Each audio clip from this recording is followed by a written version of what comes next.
የኢትዮጵያ ፌዴራል ፖሊስ አዶናይ ብርሃን የተባለ ተጠርጣሪን በቁጥጥር ስር ማዋሉን አስታወቀ። የኢትዮጵያ ፌዴራል ፖሊስ አዶናይ ብርሃን ኃይለ ሚካኤል የተባለ ተጠርጣሪን በቁጥጥር ስር አውሎ ምርመራ እያጣራ መሆኑን አስታውቋል። አዶናይ ስለታሰረበት ጉዳይ ፌዴራል ፖሊስ ይፋ አድርጓል። አዶናይ ብርሃን ኃይለ ሚካኤል በቁጥጥር ስር ሊውል የቻለው Justice for Adonai. He is a symbol of modern Ethiopian youth. ጃኒ ታስራለች። አዶናይ ተወልቷል።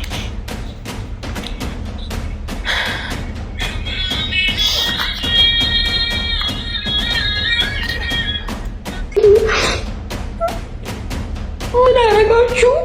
ወጣቱ ፍቅር መሰበክ ስራሱ ብሎ ማነሳሳ ማበረታታ እንደረዳ ምን አደረጋችሁ? አዶናይ በቃ ኢትዮጵያ ሰማይ ወጣልሽ ተብላለች። ሰላም ውድ ቤተሰብ እንደምን ቆያችሁ?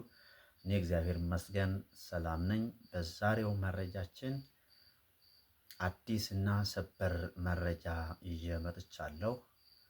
ያም የአዶናይና የጃኒ መታሰርና የህዝቡ ጩኸት፣ የቲክታከሩ ጩኸት ምን ይመስላል፣ ለምን ታሰሩ የሚሉትንና ሌሎች ቪዲዮዎችን ይዤ መጥቻለሁ።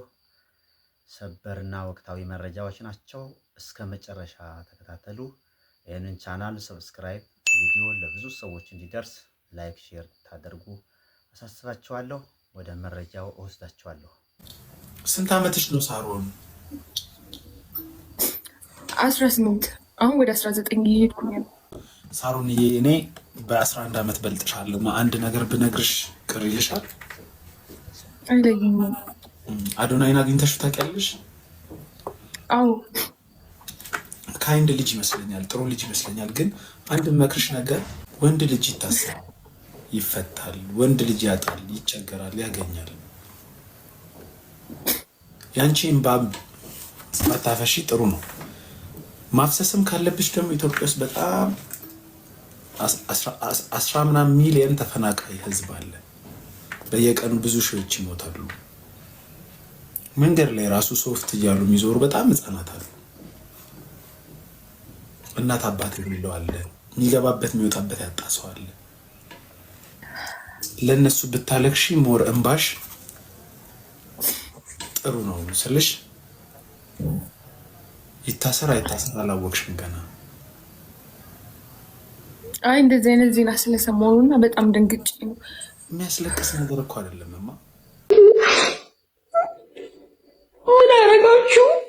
ወጣቱ ፍቅር መሰበክ ስራሱ ብሎ ማነሳሳ ማበረታታ እንደረዳ ምን አደረጋችሁ? አዶናይ በቃ ኢትዮጵያ ሰማይ ወጣልሽ ተብላለች። የኢትዮጵያ ፌዴራል ፖሊስ አዶናይ ብርሃን የተባለ ተጠርጣሪን በቁጥጥር ስር ማዋሉን አስታወቀ።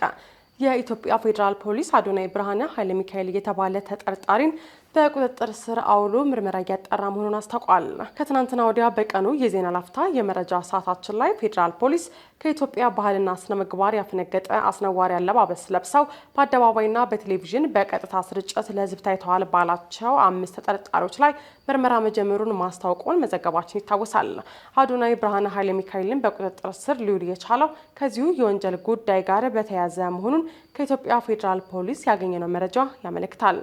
እውቅናና ገንዘብ ለማግኘት ብቻ በማሰብ ሚዲያዎችን ኃላፊነት በጎደለው ሀዋን እየተጠቀሙ በተለይም ወጣቱ ትውልድ በመልካም ስነ ምግባር ተቀርጾ ሀገርን የሚጠቅሙ ተግባራትን እንዳያከናውንና በተቃራኒው በትውልዱ ላይ ረካሽ ባህልን ለመጫን የሚደረገውን ተግባር ለመከላከል የኢትዮጵያ ፌዴራል ፖሊስ የጀመረውን ምርመራ እንደሚቀጥልም አስታውቋል።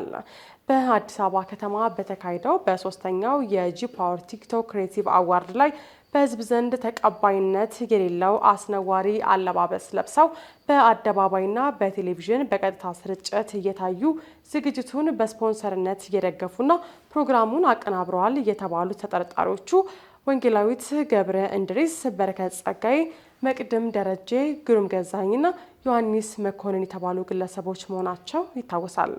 አዶናይ ስለታሰረበት ጉዳይ ፌዴራል ፖሊስ ይፋ አድርጓል። አዶናይ ብርሃን ኃይለ ሚካኤል በቁጥጥር ስር ሊውል የቻለው ከኢትዮጵያ ህዝብ ባህልና መልካም ስነ ምግባር በተቃራኒ በህዝብ ዘንድ ተቀባይነት የሌለው አስነዋሪ አለባበስ ለብሰው በአደባባይና በቴሌቪዥን በቀጥታ ስርጭት የታዩ 5 ተጠርጣሪዎች በቁጥጥር ስር በዋሉበት የወንጀል ጉዳይ ጋር በተያያዘ እንደሆነ ፖሊስ አስታውቋል። እውቅናና ገንዘብ ለማግኘት ብቻ በማሰብ ሚዲያዎችን ኃላፊነት በጎደለው አኳኋን እየተጠቀሙ በተለይ ወጣቱ ትውልድ በመልካም ስነ ምግባር ተቀርጾ ሀገርን የሚጠቅም ተግባራትን እንዳያከናውንና በተቃራኒው በትውልዱ ላይ ርካሽ ባህልን ለመጫን የሚደረገውን ተግባር ለመከላከል የተጀመረውን ምርመራ አጠናክሮ እንደሚቀጥል ፌዴራል ፖሊስ አስታውቋል። ለፈጣንና ወቅታዊ መረጃዎች የፕላስ ምልክቷን በመንካት ቤተሰብ ይሁኑ። ሰበር ካሜራማኑ ታሰረ። የአዶናይ ካሜራማን ወይም ደግሞ ናፒን የሚባለው ልጅ እንግዲህ በፖሊስ ቁጥጥር ውስጥ መዋሉ አሁን ተሰምቷል። የአዶናይ ካሜራማን የሆነው ናፒ ተብሎ የሚጠራው ልጅ እንግዲህ በቁጥጥር ስር የዋለው አሁን በፌዴራልና በከተማ ፖሊስ እየተካሄደ ባለው የባህል ስነ ምግባር ማስጠበቅ ዘመቻ ምክንያት ህግ ጥፍምስ አዶናይ መታሰሩ የተነገረ ይገኛል። ጃኒም አብራው እንደታሰረች የተነገረ ነው። ለመሆኑ ቲክቶከሮች በዚህ መጠን እየታደኑ እየታሰሩ ያለበት ጉዳይ ምን ይመስላችኋል? ለእኔ የሚመስለኝ መንግስት የሚባለው ነገር ረስተነዋል። ኢትዮጵያ ውስጥ የህግ የበላይነት ምን ስለረሳን እነሱን በማሰር መነጋገሪያ የሆኑትን ሰዎች በማሰር አለው እኮ እያለን ነው መንግስት እና ለዛ ይመስለኛል እንጂ እነዚህ ልጆች አጠፉ ብላችሁማ ነጥብ አትያዙባቸው። በእውነት ኢትዮጵያ ውስጥ የህግ በላይነት ካለ ደፋሪዎችን፣ ገዳዮችን፣ ጨፍጫፊዎችን እስቲ አስረው እስቲ በፍርድ ቤት አቁመው እነዚህ ሰዎች ሲዋረዱ ፍርድ ሲፈረደባቸው ያሳዩን። ያኔ ኢትዮጵያ ውስጥ እየተፈጸመ ያለው ግፍና በደል ሲቆም እናምናለን ህግ እንዳለ። እስከዛ ድረስ ግን የምንመለከተው ይሄ ሾው አፕ እንደሆነ እንመለከተዋለን። ወገኖቼ ይሄን ነገር ምን ትሉታላችሁ? ኮሜንት አድርጉልኝ። አይመስለኝም፣ ግድ የለም አይመስለኝም። ከአዶናይ የምንጠብቀው ነገር እግዚአብሔር ይህ ቲክቶክ አዋርድ ያመጣልኝ መልእክቴን እንዳስተላልፍ ነው። እኔ ኢትዮጵያን አንድ አድርጋታለሁ። አዶናይ ነኝ። ብዙዎች ኢትዮጵያን አንድ የሚያደርጋት ይህ ቴድሮስ ሲሆን ወይ ከሰሜን የመጣ እያሉ ነበር። እንጃ እሱ ነኝ አይደለሁኝም አላውቅም። ግን ከ4 ዓመት በፊት ጀምሮ ኢትዮጵያን አንድ የማድረግ ህልምና ዓላማ ነበረኝ። አሁንም ወደዛ እየገሰገስኩኝ ያለው ከባድ ነው። አሁን ከአነቃቂ ተናጋሪነት ወደ ሃይማኖት መስካሪነት አምጥተነዋል። አሁን ደግሞ ራሱን ወደ ንጉስ ወንበር እያሸጋገረ ነው።